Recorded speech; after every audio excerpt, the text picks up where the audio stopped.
No, I mean, the men are like, wow, I don't have a wife nagging me. I can do all my hobbies. And then now the woman they're dating is going to nag. It never ends. What up, guys? Welcome to my reaction series. So, women file for divorce 70 to 80% of the time. And a lot of times they think that on the other side of that divorce is going to be men committing to them that give them attention. You know, the Chad hitting on her at work, the Chad at the grocery store, Chads. Now, unfortunately for the single mothers out there, the options are not going to be as good as you think. So let's play this video. This guy has been blowing my phone up. I finally was bored today, so I was like, oh, I'll text him back. No response.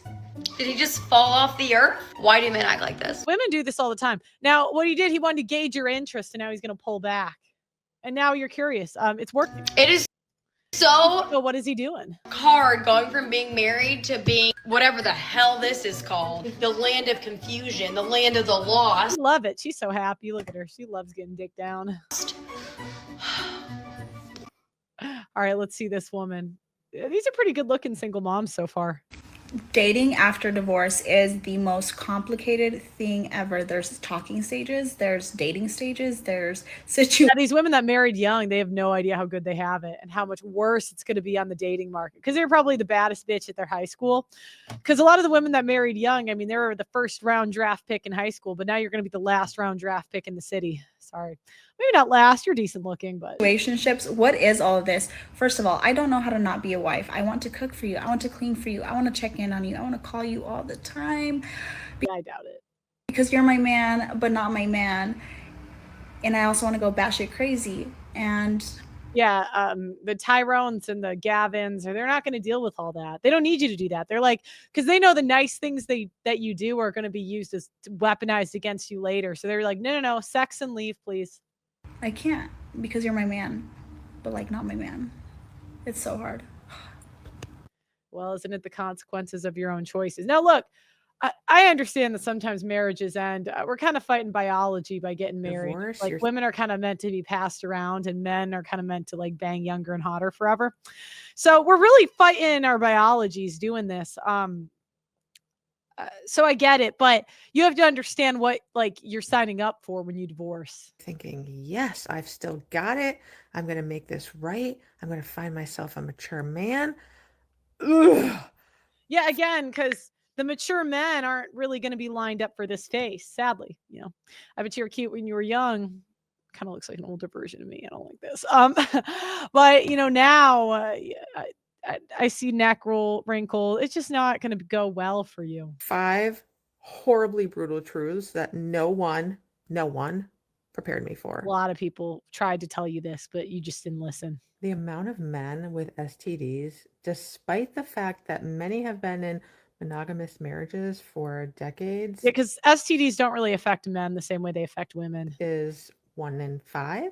And men that are divorced, they don't want to use protection because they No, because they're like, look, I look at that age, they're like, I'm not wrapping it up for this old broad. You better bow to me, bitch. weren't using protection in their marriage. The use of condoms plummets with age, which means your chance of an STD and your chance of a later in life unwanted pregnancy is through the roof. Not really. We're 100% in control of who's born. I don't think pregnancy is what scares women. STDs, yeah, because those can have real effects for women. And even a conversation around birth control, it's not going to go well. Yeah, Men at this because stage, they view it's not my problem. None of that's their problem. They're going to smash, and whatever happens is your problem. love watching popcorn. No one's monitoring their phone use. They're not worried about their wives walking in on them anymore because they're single. So you're competing with that. And that's all I'm going to say on that one. Addictions fill the loneliness gap. So many men at this age and stage have addictions. Whether it's weed, gambling, drinking, fitness, they're obsessed because they've used these things. Fitness, yeah, again, whenever something like men enjoy something, women just love to nag at it. So they're like a fitness obsession. Well, join. You know what I mean? Like, I mean, you have the opportunity to basically have a personal trainer. As a way to cope with their post-divorce loneliness because they don't know how No, again, she's using shaming language. No, I mean, the men are like, wow, I don't have a wife nagging me. I can do all my hobbies. And then now the woman they're dating is going to nag. It never ends. to have real relationships. Even the high functioning addict looks put together, but just watch how they're coping with stress. Because if every problem is numbed with one of these things, just run. Emotional availability is just not present. You would think, having gone through a divorce, that they would be doing the work on themselves, but most men have. No, they just say, "I want to be able to manipulate these men." I mean, that's really what she's saying. I want more power, and they're not gonna give me what I want, but you're not entitled to anything.